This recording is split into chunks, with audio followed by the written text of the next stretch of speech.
কোনো ছাগল যেন বিছানায় না লাফায়। লাফাবে না, লাফাবে না, লাফাবে না, এই বিছানার উপর লাফাবে না।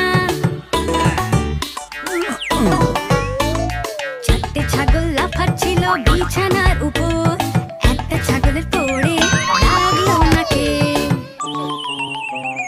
মা ডাকলো ডাক্তার, আর ডাক্তার এসে বললো আর কোনো ছাগল যেন বিছানায় না লাফায়। লাফাবে না, লাফাবে না,